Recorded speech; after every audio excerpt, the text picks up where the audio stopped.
Ya, kepada Ustadz ya, bisa dimulai. Bismillahirrahmanirrahim. Assalamualaikum warahmatullahi wabarakatuh. Waalaikumsalam. Alhamdulillahilladzi arsala rasulahu bil huda wa dinil haqq liyuzhirahu 'ala ad-dini kulli wa kafa billahi syahida. Asyhadu an la ilaha illallah wahdahu la syarikalah wa asyhadu anna Muhammadan 'abduhu wa rasuluh. Allahumma shalli 'ala Muhammad wa 'ala ali Muhammad. Alhamdulillah pada kesempatan pagi hari ini kita bisa bertemu kembali di kajian virtual subuh pekanan yang alhamdulillah hari ini kita akan membahas tentang fikih kurban. Dan alhamdulillah juga sudah bersama kita Ustadz Yajen sudah hadir di sini. Alhamdulillah. Assalamualaikum Ustadz. Waalaikumsalam warahmatullahi wabarakatuh. Alhamdulillah sehat saja. Alhamdulillah sehat Ustaz. Jazakallah khair. Alhamdulillah. Nah, untuk membuka acara ini, marilah kita membacakan basmalah bersama-sama. Bismillahirrahmanirrahim. Selanjutnya kita akan membacakan satu surat, yaitu surat Al-Kautsar. Kita membacakan bersama-sama. Baca ta'awud. A'udzu billahi minasyaitonir rajim. Bismillahirrahmanirrahim. Inna a'tainakal kautsar fasalli li rabbika wanhar inna syani'aka huwal abtar. Sadaqallahul azim. Baik, para jamaah hadirin yang sudah hadir di virtual subuh ini, marilah kita meluruskan niat kita untuk bersama-sama mendengarkan apa yang akan disampaikan oleh Ustadz Yajen Al-Hakimi. Tapi sebelumnya mohon kepada ikhwan untuk bisa membuka kameranya apabila itu memungkinkan, dan untuk akhwat boleh tidak membuka kameranya. Mudah-mudahan kita akan menyimak dan mendapatkan ilmu dari Ustadz Yajen bisa untuk dicatat ataupun didengarkan secara khusyuk. Kepada Ustadz Yajen kami persilahkan. Jazakallah khair Ustaz, barakallahu fiik. Assalamualaikum warahmatullahi wabarakatuh. Alhamdulillahi rabbil alamin, alhamdulillahi wa salatan wa salaman ala ibadihi alladhina astafa. Ya Rabbana lakal hamdu kama yanbaghi li jalali wajhika wa 'azimi sultanik. Lakal hamdu hatta tarda wa lakal hamdu idza radit wa lakal hamdu ba'da ridha. Alhamdulillah wa syukrulillah yang telah mengumpulkan kita dalam majlis yang mubarak ini. Majlis yang kita sering dan istiqamah melakukannya setiap seminggu sekali. Mudah-mudahan insyaAllah waktu yang telah dikhususkan untuk mengikuti kajian ini tercatat oleh Allah Subhanahu wa taala sebagai amal saleh. Amin ya rabbal alamin. Apalagi pertemuan ini hanya setengah jam atau mungkin 40 menit, 50 menit. Nah, kita mengkhususkan bagian dari waktu kita. Kita sudah sibuk dengan urusan dunia sepanjang minggu, sepanjang hari. Nah, kita mengkhususkan waktu ini supaya kita dapat petunjuk, supaya kita mendekatkan diri kepada Allah Subhanahu wa taala. Sebagaimana juga kita berkumpul selalu di dalam kajian ini, kita insya Allah suatu hari akan berkumpul di dalam surga Allah Subhanahu wa taala. Amin ya rabbal alamin. Hadirin yang dimuliakan Allah Subhanahu wa taala. Sebentar lagi kita akan masuk Idul Kurban, atau nama agamanya, nama bahasa Arabnya adalah Idul Adha. Kenapa Idul Kurban? Karena kita harus memberikan udhiyah, memberikan kurban kepada Allah Subhanahu wa taala. Kurban itu apa? Simple, sederhana saja. Kalau kita mau membuktikan cinta kita kepada seseorang, kita harus mengkorbankan sesuatu. Entah ada yang mengkorbankan waktunya, ada yang mengkorbankan hartanya, ada yang mengkorbankan tenaganya. Mengkorbankan sesuatu kepada seseorang yang kita cintai, dan disitulah terbukti kita mencintai orang ini atau tidak, sesuai dengan kadar kurban kita kepada orang ini. Begitu juga hadirin yang dimuliakan Allah Subhanahu wa taala.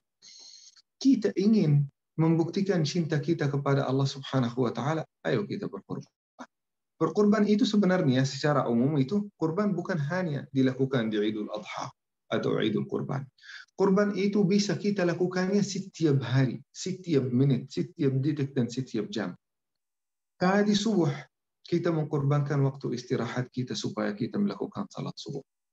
Kita mengkorbankan kenyamanan kita, bahkan kita mengambil air yang sejuk, air yang dingin, supaya kita memenuhi persyaratan untuk melakukan taharah, melakukan salat kepada Allah Subhanahu wa Ta'ala. Nanti sebentar lagi kita akan mengkorbankan bagian dari waktu kita untuk melakukan salat zuhur. Setelah itu salat asar.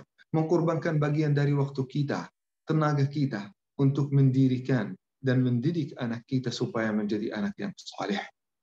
Mengkorbankan bagian dari waktu kita supaya kita membacakan Al-Quran, mempelajari kalamullah dan firman Allah Subhanahu wa Ta'ala.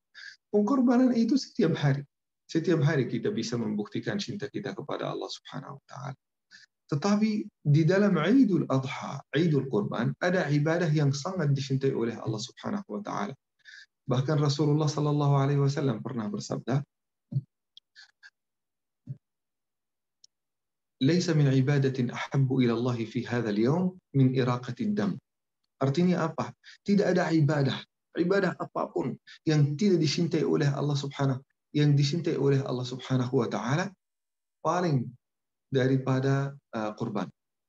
Artinya Rasulullah sallallahu alaihi wasallam menyebutkan kurban pada hari ini, pada hari Idul Adha, Idul Kurban, termasuk ibadah yang paling dicintai oleh Allah Subhanahu wa Ta'ala. Itu nomor satu, ibadah nomor satu. Harus didahulukan atas ibadah-ibadah lain. Meskipun kalau ada seseorang mungkin akan berkata, Ustadz, hukumnya apa? Sebelum kita membahas hukumnya, kita membahas sesuatu kepada Allah Subhanahu wa Ta'ala atau mengkurbankan hewan ternak pada hari Idul Kurban. Kata Rasulullah sallallahu alaihi wasallam, kalau kita mengkurbankan unta, sapi, kambing, domba, maka darah pertama yang keluar dari hewan ternak tersebut akan menghapuskan seluruh dosa kita. Luar biasa. Berapa banyak dosa yang kita sudah lakukan? Semuanya akan diampuni oleh Allah Subhanahu wa Ta'ala dengan berkah kurban. Dalam hadis yang lain, kita akan dapat pahala, hasanat, derajat sesuai dengan berapa banyak rumput yang dimiliki oleh korban tersebut. Luar biasa. Kira-kira berapa ya? 10 miliar lebih. 1 miliar. Kalau kita melihat mungkin yang ada di kepala manusia itu mungkin jutaan. Mungkin 10 juta sampai mungkin 50 juta. Nah, itu yang di kepala manusia. Apalagi kalau hewan yang begitu padat, yang begitu banyak rumputnya di seluruh badannya. Luar biasa. Itu insya Allah akan menghapuskan semua dosa-dosa kita dan juga akan memberikan pahala kepada kita yang tidak terbatas. Luar biasa. Apalagi yang mengkorbankan 2, 3, 4, apalagi yang mengkorbankan lebih dari kewajiban, itu luar biasa. Kalau kita membacakan hadis-hadis tentang keutamaan, itu sangat banyak. Dan itu akan mengambil bagian dari waktu kita untuk membahas tentang fikihnya.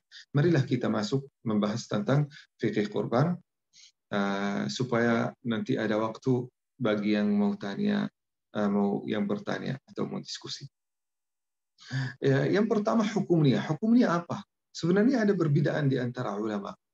Al-Hanafiyah, Al-Ahnaf, mazhab Al-Hanafi yang diamalkan di India, di Pakistan, bagian dari Iran Selatan, karena Iran Selatan itu sunnah, harus sunnah.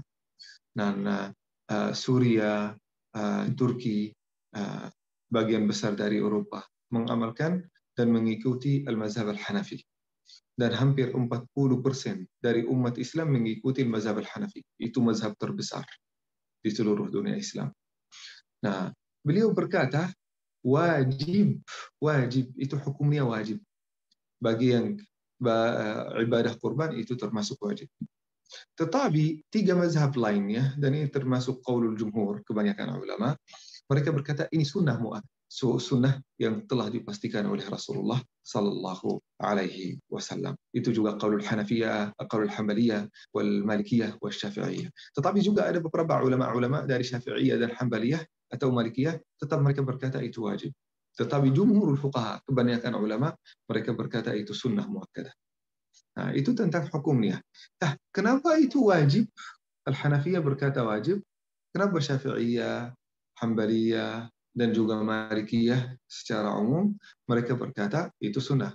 Pada hadis Rasulullah sallallahu alaihi wasallam, Rasulullah sallallahu alaihi wasallam pernah bersabda ketika mempersiapkan musalla di lapangan untuk Idul Kurban, Idul Adha, salatul Id, Rasul Shallallahu Alaihi Wasallam bersabda, barang siapa yang sudah berkurban, barang siapa yang sudah mempersiapkan kurbannya, kurban sudah beli kurban dan punya kelapangan rezeki sehingga dia beli kurban, maka silakan kita salat bareng. Dan barang siapa yang memiliki kelapangan rezeki, tetapi dia tidak mengkorbankan, tidak beli kurban, maka jangan mendekati tempat salat kami. Nah, menurut Imam Al-Hanafi itu dalil, menurut Imam Al-Hanafi itu dalil bahwasanya kurban itu wajib. Nah, menurut Syafi'i dan Al-Hambali dan Al-Maliki, mereka berkata, kadang-kadang Rasulullah SAW tidak mengkorbankan. Ada beberapa tahun Rasulullah SAW tidak kurban. Bahkan ada beberapa hadis yang marfu' di dalam Sahih Al-Bukhari diriwayatkan dari Abu Bakar, Umar, dan juga Ibnu Mas'ud, sahabat Rasul, kadang-kadang tidak mengkorbankan. Tidak kurban, tidak beli kurban. Kenapa? Mereka berkata, kami punya kelapangan rezeki untuk beli kurban, tetapi kami sengaja tidak beli kurban supaya umat Islam tidak mengira kurban itu wajib. Kurban itu menurut mereka sunnah. Nah, itu hukumnya ya, ibu-ibu, bapak-bapak yang dimuliakan Allah Subhanahu wa Ta'ala. Jadi bagi yang mampu, silahkan. Bagi yang tidak mampu, tidak usah memaksa diri. Tidak usah memaksa diri berhutang, minta uang, atau kredit, atau pinjam uang. Tidak boleh. Atau mungkin tidak disarankan, tidak direkomendasikan untuk memaksa diri berkurban sedangkan kita tidak mampu. Yang punya kelapangan rezeki itu artinya yang sudah punya kebutuhan sehari-hari. Di atas kebutuhan sehari-hari, beliau punya uang, beliau punya harta untuk beli kurban, silakan beli kurban. Ini hukumnya hadirin yang dimuliakan Allah Subhanahu wa Ta'ala. Lalu kita akan menggunakan hewan apa saja untuk kurban. Nah, menurut ijma' ulama ada 3. Kambing, domba, dan unta. Maaf, ini 4 ya. Kambing, domba, sapi, unta. Ini ijma' disepakati oleh ulama. Adapun juga kerbau. Kerbau itu sebenarnya ada yang mengangkatnya sebagai sejenis dengan sapi. Tetapi ulama Saudi, Imam Ibn Uthaymin, ulama Ibn Baz, mereka berkata kerbau itu kalau punya sifat-sifat yang beda dibandingkan dengan sapi, maka itu tidak termasuk hewan ternak. Tidak termasuk hewan ternak, lalu tidak termasuk hewan kurban. Tetapi banyak juga di antara ulama-ulama khususnya yang di Afrika, yang di Mesir, nah di sini juga di Indonesia, di MUI, mereka memasuki kerbau sebagai hewan ternak. Nah, mungkin kita dapat kesimpulan dari itu, kita utamakan 4 jenis hewan yang disebutkan oleh Rasulullah SAW, yaitu unta, sapi, domba, kambing. Tetapi kalau kita melihat kita bisa mampu beli kerbau, maka silakan. Kenapa kita mengutamakan 4 itu di atas kerbau? Karena Rasulullah SAW pernah ditawari. Ini mana yang lebih bagus ya Rasulullah? Ini ada kambing, ini kuda. Kuda lebih mahal dan juga dagingnya lebih banyak. Kenapa kita tidak mengkorbankan kuda? Rasulullah SAW tetap mau mengutamakan kambing yang dagingnya lebih kecil, lebih murah dibandingkan dengan kuda. Jadi jangan mengutamakan ini hewan meskipun ini tidak disebutkan oleh Rasulullah tetapi dagingnya banyak, itu yang diutamakan di atas apa yang disebutkan oleh Rasulullah SAW. Kita utamakan sunnat Rasulullah SAW. Setelah itu kita melihat perbedaan di antara ulama. Jadi kita menjadikan kerbau ini pada pilihan kedua. Kalau pilihan pertama itu tidak tersedia atau susah didapatkan. Itu hewan yang perlu kita korbankan. Syaratnya apa hewan itu? Yang paling diutamakan, yang paling pertama adalah umurnya. Sebenarnya umurnya ada beberapa berebutan di antara ulama. Kita akan melihat banyak perbedaan di antara ulama pada umur. Tetapi ada kesepakatan ya, hampir kesepakatan. Di antara kalau kambing itu 6 bulan. Ada yang mengangkatnya sampai 1 tahun. Jadi 6 bulan sampai 1 tahun. Amannya berapa? Amannya di atas 1 tahun kambing. Domba 1 tahun. Aman. Namanya jadah. Jadah itu sudah sampai sudah sampai 1 tahun. Nah, setelah itu ada sapi. Sapi ada perbedaan di antara ulama. Ada yang berkata 5 tahun, ada yang berkata 2 tahun. Tetapi ijma' atau kebanyakan ulama berkata 2 tahun. 2 tahun. Kalau unta 5 tahun. Itu disepakati oleh ulama. Tidak ada yang berkata di bawah 5 tahun. Nah, cukup berapa orang? Untuk berapa orang? Kalau unta cukup untuk 7 orang. Tetapi dalam satu hadis Rasulullah SAW membolehkan bagi sahabat untuk mengkorbankan unta untuk 10 orang. Unta. Nah, kita tidak akan membahas tentang unta secara dalam karena tidak ada unta di Indonesia dan jarang sekali ada seseorang yang mengkorbankan unta. Itu tentang unta disingkirkan dulu. Sapi berapa? 7. Ini kesepakatan di antara ulama. Tidak ada yang berkata di atas atau di bawah. Jadi cukup bagi 7 orang dan keluarganya. Jadi 7 keluarga, cukup bagi 7 keluarga. Kalau kambing dan domba, itu berapa orang? Cukup 1 orang. Atau 1 orang yang mengkorbankan dan 1 keluarga.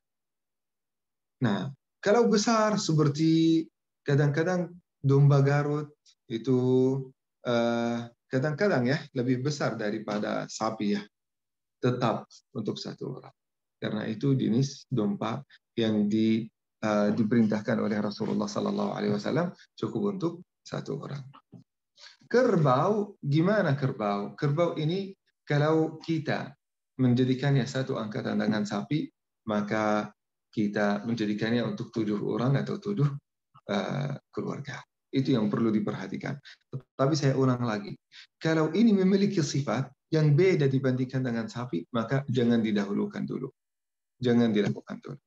Kalau kita yakin bahwasannya kerbau itu memiliki sifat yang beda dibandingkan dengan sapi, itu diangkat sebagai hewan yang berbeda dibandingkan dengan sapi, maka tidak boleh kita mengkorbankan. Nah, kita mengikuti ulama Saudi. Tetapi kalau itu sifatnya sama, sifat dan juga bisa diangkat sebagai sapi, sebagaimana ulama MUI menyampaikan, maka boleh kita mengkorbankan. Nah, ini mungkin tentang umur dan hewan apa saja dan untuk berapa orang yang perlu yang cukup untuk mengkorbankannya.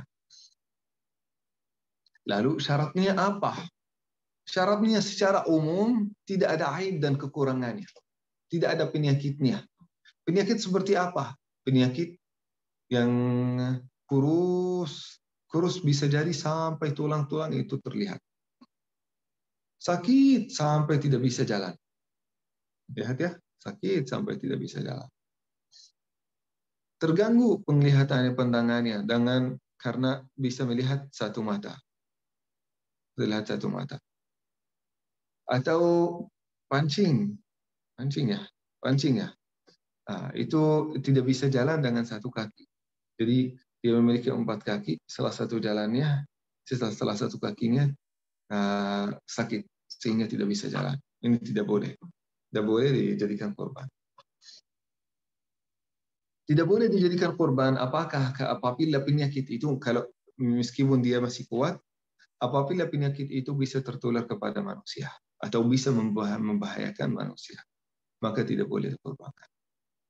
Nah, meskipun kelihatannya sehat, tetapi ketahuan ada virus di dalamnya yang bisa menyebabkan penyakit pada manusia.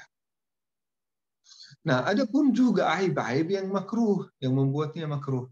Seperti giginya tidak ada. Seperti telinganya, salah satunya dipotong. Sebagaimana banyak di antara hewan ternak sekarang, memotong telinganya dengan banyak sebab. Atau mungkin tanduknya dipotong, ini sangat makruh.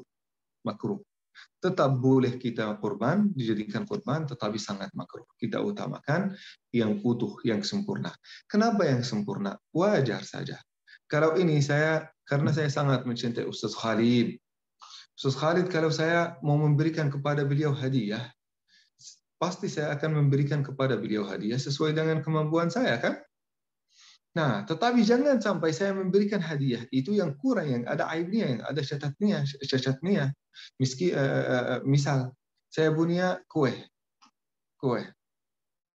ya, tanda saya menghargai Ustaz Khalid, saya memberikan kue yang utuh, bukan saya makan sebelah, potong, makan memberikan kepada orang lain, sisanya saya memberikan kepada Ustaz Khalid. Ini kurang sopan.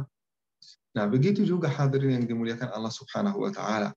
Saat kita memberikan kurban kepada Allah Subhanahu wa taala yang menciptakan Ustaz Khalid, yang menciptakan orang-orang mulia, yang menciptakan Bapak Presiden, kita berusaha memberikan yang terbaik kepada Allah Subhanahu wa taala. Yang sempurna kepada Allah Subhanahu wa taala pasti sesuai dengan kemampuan kita. Sesuai dengan ekonomi kita, sesuai dengan likuiditas uang yang kita memiliki. Setelah itu hadirin yang dimuliakan Allah Subhanahu wa taala, kita membahas sedikit tentang penyakit. Mungkin karena waktunya ini tinggal 10 menit tentang penyakit yang sekarang baru muncul, yaitu PMK. Ini sebenarnya tidak baru muncul, ini sudah puluhan tahun, ratusan tahun ke belakang ini sudah ada PMK. Atau mungkin dalam bahasa Inggris FD namanya. Kalau masalah ya gitu. Itu termasuk virus yang bisa membahayakan manusia sebenarnya. Kalau manusia bisa jadi dalam waktu yang lama itu manusia bisa menjadi berantara untuk penyakit sebagaimana coronavirus yang dulu. Corona yang dulu, apa yang terjadi sebenarnya? Karena orang Cina itu mereka menghalalkan makan beberapa hewan-hewan. Hewan ini sering terinfeksi dengan corona, dimakan oleh orang Cina. Nah, sehingga virus ini berkembang sehingga menjadi virus yang menyebabkan penyakit pada manusia. Nah, begitu juga PMK, virus PMK. Nah, ibu-ibu, bapak-bapak yang dimuliakan Allah Subhanahu wa taala, kalau dikonsumsi secara berlebihan dengan manusia, bisa jadi itu berkembang virusnya sehingga bisa menginfeksi manusia. Dan juga ada beberapa kasus-kasus, meskipun itu sudah beberapa tahun yang lalu, beberapa kasus-kasus virus ini berkembang langsung tersebar dan juga menyebar kepada manusia, menginfeksi manusia. Nah, tetapi meskipun tidak ada buktinya sekarang, tidak ada buktinya di Indonesia, itu yang disampaikan oleh Institut Pertanian Bogor. Nah, meskipun itu bisa jadi di masa depan, bisa itu terjadi. Ada kemungkinan besar itu terjadi. Karena virus itu berkembang setiap saat, bahkan setiap detik, setiap kali masuk jaringan, setiap kali masuk sel, pasti akan keluar dengan khasiat yang berbeda. Bisa jadi khasiat yang melemahkan virus, atau khasiat yang mengkuatkan virus ini. PMK ini disebabkan oleh virus juga. Virus ini selalu berkembang. Berkembangannya bisa suatu hari akan menjadikan virus yang menyebabkan penyakit untuk manusia. Meskipun sampai sekarang tidak ada buktinya. Fatwa MUI membolehkan sebenarnya. Membolehkan dengan beberapa syarat. Membolehkan kita makan hewan ternak. Sapi, kambing, domba, kerbau juga yang disebutkan oleh MUI dengan beberapa syarat. Nah, boleh kita mengkonsumsi hewan ternak dengan beberapa syarat yang sudah terinfeksi dengan PMK. Ini yang belum terinfeksi itu sudah jelas bagi kita semua. Tetapi yang sudah terinfeksi PMK boleh sebenarnya apabila punya gejala-gejala yang ringan. Seperti apa? Seperti lebuh yang keluar dari lebuh di kukunya yang tidak terlalu besar, atau lemas tetapi tetap mau makan, tetap mau makan. Nah, atau sakit tetapi dia masih bisa jalan. Kurus tetapi kurusnya tidak sampai tulang-tulang itu kelihatan. Nah, dengan persyaratan ini boleh kita mengkonsumsi hewan ternak meskipun dia sudah terindikasi BMK. Kalau kita melihat lebuh sampai kukunya sudah terpecah, atau mungkin sakitnya membuat dia lemas, tidak bisa bergerak sama sekali, tidak bisa jalan sama sekali, tidak makan sama sekali, atau air liurnya berlebihan, yang namanya hypersalivation, itu berlebihan. Maka kita menurut MUI tidak boleh. Tidak boleh. Nah, apakah itu bisa menularkan penyakit kepada manusia dan mempengaruhi kualitas daging? Mempengaruhi, iya. Pasti mempengaruhi. Tidak ada orang yang bisa memungkiri itu. Kualitas daging itu akan turun. 100%.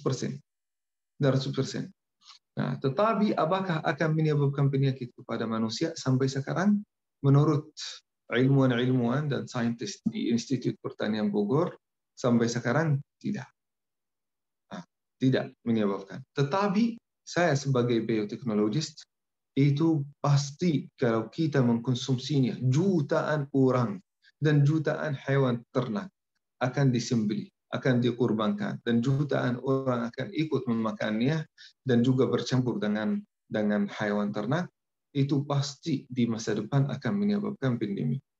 Tapi pandeminya seluas apa, sebahaya apa, wallahu a'lam. Nah, itu mungkin sesuai dengan pengetahuan yang sangat sederhana yang saya miliki. Mudah-mudahan insya Allah apa yang telah disampaikan itu bermanfaat bagi kita semua. Barangkali mungkin untuk kali ini kita mengkhususkannya untuk banyak pertanyaan-pertanyaan dari teman-teman ibu-ibu dan bapak-bapak. Mudah-mudahan bisa menjawab semua pertanyaan-pertanyaan. Barakallahu fikum. Jazakumullahu khairan. Wassalamualaikum warahmatullahi wabarakatuh. Waalaikumsalam warahmatullahi wabarakatuh. Jazakallah khairan, Ustaz. Selanjutnya kepada para jamaah yang ingin bertanya, silahkan untuk mengisi di kolom chatnya. Ustadz, di sini sudah ada pertanyaan, Ustadz, di kolom chat. Ustadz, bagaimana hukumnya untuk arisan kurban? Arisan kurban itu termasuk hutang. Kalau dijadikan hutang ya, itu lebih bagus dihindari. Jangan. Kalau itu termasuk hutang. Karena saat kita kurban, kita harus mengeluarkan dari uang kita sendiri. Nah, jangan sampai kita memaksa diri. Kalau kita tidak bisa, maka tidak usah. Ya. Kemudian Ustadz ada yang bertanya lagi, apakah benar jika berkurban 1 ekor kambing bisa untuk satu keluarga? Jika benar, keluarga siapa saja yang termasuk di dalamnya? Apakah hanya orang tua dan anak atau semua keluarga besar termasuk? Seperti kakek dan nenek, cucu.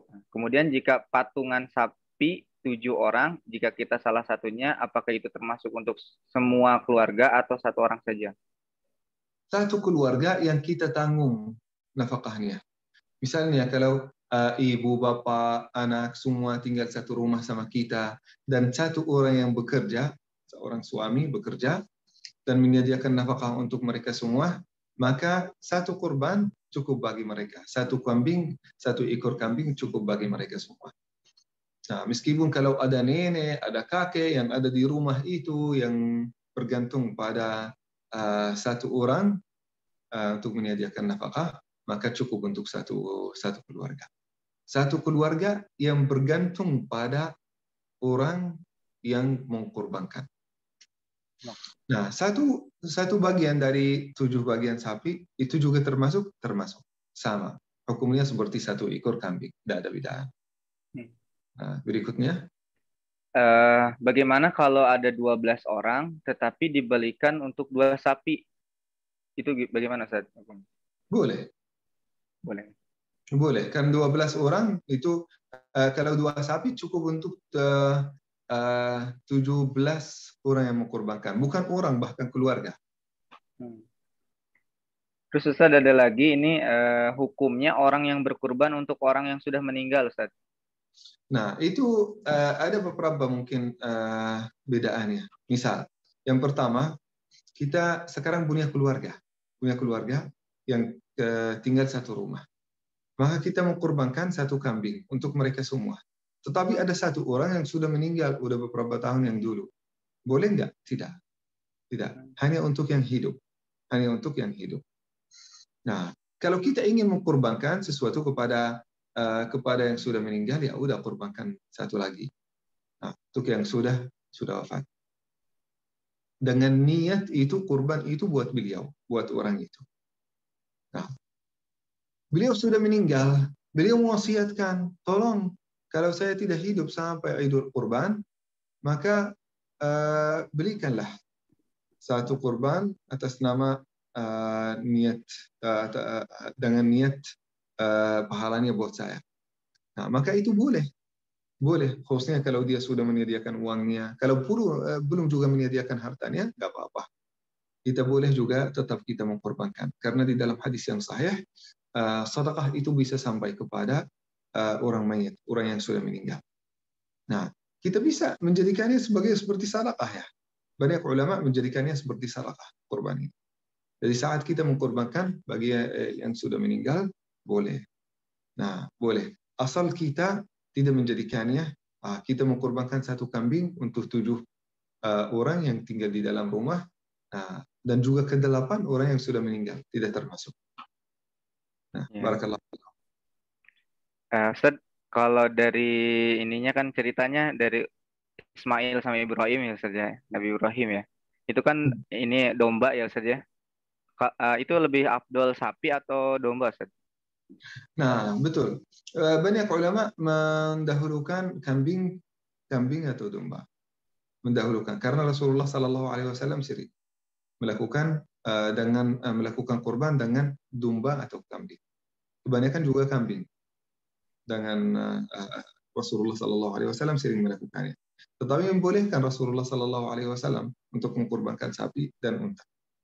Nah, tapi Rasulullah Sallallahu Alaihi Wasallam sering melakukannya karena afdal atau itu yang tersedia buat Rasulullah, Allahu a'lam. Nah, tapi itu dalil banyak ulama yang berkata afdal kambing, setelah itu domba, setelah itu sapi atau unta. Nah, Allahu a'lam.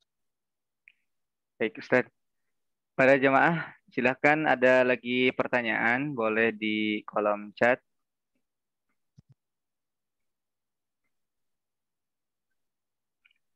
Berarti Ustadz kalau untuk keluarga perorangan juga bisa ya. Tapi tadi dari untuk keluarga itu dari para ulama ya Ustadz ya. Nah, kalau satu keluarga setiap orang mau mengkorbankan boleh, tetapi kurang afdal. Satu orang supaya lebih ringan bagi mereka semua. Nah, karena Rasulullah Sallallahu Alaihi Wasallam ketika mengkorbankan, kurban beliau sendiri. Hada anni wa an ahli baiti. Beliau sebenarnya mengkorbankan suatu hari yang di dalam hadis yang sahih. Beliau berkata ketika menyembelih yang pertama, maka itu disembelih dengan niat untuk beliau sendiri, untuk Rasulullah dan keluarganya semua. Bahkan Rasulullah Sallallahu Alaihi Wasallam tidak menyuruh keluarganya untuk setiap orang mengkorbankan satu. Jadi yang afdal satu orang mengkorbankan untuk seluruh keluarga yang tanggung nafkahnya. Nah, itu sunat Rasulullah Sallallahu Alaihi Wasallam. Mungkin dikit ya. Ini saya lupa. Adab-adab kurban. Adab-adab kurban. Kita waktunya kapan? Waktunya setelah Idul Adha. Setelah salat Id. Kapan salat Id? Salat Id itu sama dengan waktu salat ad-duha. Salat ad-duha ketika terbit matahari, setelah terbit matahari 10 menit. 10 menit setelah terbitnya matahari.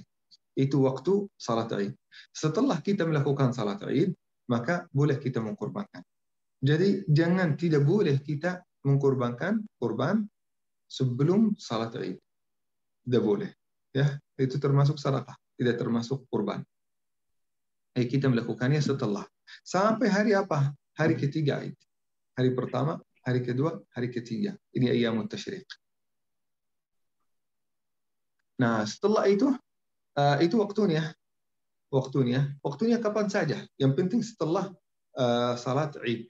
Bisa dijadikan siang hari, bisa sore hari, tetapi makruh kalau kita melakukannya malam hari. Makruh kalau kita melakukannya atau tidak direkomendasikan. Sebelum kita menyembelih, ada beberapa hal yang kita perlu lakukan. Yang pertama, mungkin harus pisau yang sangat tajam supaya kita tidak menyiksa hewan ternak. Dan juga saat kita menyembelih hewan ternak, kita harus menjauhkan. Lebih bagus kita menjauhkan hewan ternak ini dari hewan-hewan yang lain. Karena hewan yang lain bisa melihat temannya lagi disembelih, mereka sakit. Mereka juga punya perasaan. Kita harus menjauhkan dia. Jangan sampai terlihat oleh hewan-hewan yang lain. Setelah itu, kita harus membaringi dia sesuai dengan sunnah Rasulullah SAW. Nah, mengambil satu dari kakinya, satu dari tangan. Kaki yang depan, kaki yang di belakang. Nah, lalu kita mengangkatnya, lalu membaringi dia secara halus dan secara santai. Jangan sampai kita menyakitkan hewan. Nah, dan juga orang yang mengkorbankan harus dia sendiri yang menyembelih. Harus dia sendiri yang menyembelih. Kalau dia sendiri nggak bisa, harus dia menyaksikan. Nah, jangan sampai kita suruh orang, kita tidak pernah menyaksikan, tidak pernah foto, tidak pernah ambil videonya. Harus kita menyaksikan pengorbanan kita. Dan juga kita sangat direkomendasikan, bahkan diwajibkan untuk menggunakan pisau yang sangat tajam. Nah, mungkin sudah dibahas ya. Nah, dan setelah itu kita membacakan doa saat kita menyembelih. Doa apa? Bismillah, ini yang paling utama. Bismillah. Tetapi kalau lengkap, Bismillah wa ala sunnati Rasulillah. Bismillah wa ala sunnati Rasulillah. Seluruh kurban itu harus jadi milik kita. Jangan memberikan kepada orang yang menyembelih itu. Jangan memberikan kepada orang yang menyembelih bagian dari kulitnya atau kepalanya atau bagian dari dagingnya. Tidak boleh. Kita memberikan kepada dia uang aja. Kita memberikan uang. Jangan memberikan bagian dari korbannya kepada orang yang menyembelih. Itu mungkin bagian dari adab-adab dan juga hukum-hukum yang perlu kita perhatikan saat kita mengkorbankan. Silahkan, masih ada pertanyaan lagi? Ada Ustaz, ini apakah boleh memakan daging kurban atau sapi yang kita kurbankan, Ustaz? Yang kita tidak kurbankan boleh. Sebenarnya itu yang disarankan juga. Saya lupa juga menjelaskannya. Kurban itu harus dibagikan menjadi 3. Satu bagian untuk kita dan keluarga kita. Satu bagian lain untuk tetangga kita, dihadiahkan. Hadiah. Untuk hadiah untuk teman, untuk sahabat, tetangga. Dan satu lagi kita sedekahkan. Jadi 3 bagian. Nah, kita sedekahkan. Jadi kita pun juga boleh makan dari hadiah tetangga kita. Kita memberikan kepada tetangga, tetangga memberikan kepada kita. Kita memberikan kepada teman, teman juga memberikan kepada kita. Boleh kita makan dari korban orang. Baik. Ustaz, tadi ketika kita tidak bisa untuk menyembelihnya, kita boleh melihatnya. Kemudian kita berdoa ketika pas penyembelihan. Nah, sekarang lagi ramai Ustaz, ini ada kurban online. Apakah itu boleh dan daging kurbannya diolah menjadi kornet, kemudian dijadikan makanan olahan gitu Ustaz? Ya, menurut saya jangan. Itu semuanya ekonomi dan bisnis. Jadi harus hati-hati. Semuanya bisnis. Nah, jadi hati-hati tentang ini. Nah, kalau juga harus kita menyaksikan, saat kita menyaksikan itu bisa jadi kita menyaksikan secara live dan itu kita pastikan itu benar-benar untuk kita sendiri atau bisa jadi streaming itu atau video itu diberikan kepada banyak orang. Ini kurban ente, ini kurban ente, ini kurban ente. Padahal setiap orang di antara mereka mengkorbankan, bayar untuk ini. Tetapi dijadikan itu untuk banyak orang. Nah, jadi hati-hati ini dalam hal ini, sangat berhati-hati. Kalau sudah jamin buat antum tidak ada curiga di dalam proses ini, maka silakan. Tapi pastikan bahwasannya korban itu, kalau kita tidak pastikan dan kita yakin atau mungkin kita curiga ada masalah di sini, kita berdosa. Kita tetap berdosa. Kenapa? Karena kita mendukung orang yang tidak jelas. Nah, silakan. Khawatir bisnis ya, maksudnya. Betul. Ustaz, ini juga ada pertanyaan. Kalau memberikannya hewan kurban tersebut kepada non-muslim, nah bagaimana hukumnya? Boleh memberikan kepada non-muslim. Kita hadiahkan. Kalau tetangga kita, itu non-muslim, kita boleh memberikan kepada dia. Jadi yang diutamakan itu ke tetangga kita, keluarga besar kita menghadiahkan buat mereka, teman, sahabat, kerabat, orang-orang yang kita cintai, kita hadiah. Nah, miskin juga pun, miskin itu muslim maupun non-muslim, kita tetap memberikan. Boleh. Boleh ya Ustaz ya. Kemudian Ustaz, kalau berniat berkurban kemudian dengan nama yang sama berkali-kali gitu Ustaz, boleh bagaimana hukumnya atau gimana? Maaf, ini gimana? Dia berkurban kemudian kurbannya itu untuk nama yang sebelumnya juga pernah berkurban kan Ustaz, beberapa kali dia berkurban gitu. Nah, beberapa kali dia berkurban ya. Jadi berkurban beberapa kali dalam Nama yang sama gitu ya. Jadi Mungkin begini Ustaz. Ya silakan. Mungkin begini Ustaz, ada kebiasaan di Indonesia itu sebenarnya kurban itu basisnya orang Ustaz, bukan keluarga seperti yang tadi Ustaz katakan. Jadi misalnya dalam satu keluarga tuh biasanya tahun ini ayahnya, tahun depan ibunya, tahun berikutnya anaknya. Padahal kan tadi basisnya kan keluarga ya Ustaz. Nah, sehingga kalau di kepaniatan kurban itu lazim kalau di Indonesia ya Ustaz. Misalnya anak misalnya kurban nih, tahun ini atas nama istri anak, tahun berikutnya atas nama anak-anak begitu. Kira-kira seperti itu. Makanya bisa berkali-kali gitu. Padahal kan ya memang kalau mampu harus berkali-kali ya Ustaz ya, harus setiap tahun begitu ya. Tapi atas nama keluarga kan. Mungkin begitu Ya, Ustaz. betul. Atas nama keluarga setiap tahun bisa. Betul. Setuju dengan Ustaz Khalid. Silahkan berikutnya Ustaz. Ini untuk menyembelih hewan kurban bagian lehernya itu Ustaz berapa kali? Bagian lehernya harus satu kali. Satu kali. Sangat tajam dengan satu menyembelih. Jangan sampai ini. Kadang-kadang banyak orang dikit takut, setelah itu yang kedua tapi belum mati hewannya. Kita harus tetap jangan sampai kita angkat tangan kita dan juga angkat pisau dari leher sampai selesai. Harus sampai selesai. Jadi Rasulullah SAW dengan satu kali udah pernah angkat, lalu setelah itu sembelih lagi, angkat sembelih lagi, satu kali sembelih. Ya, baik Ustadz.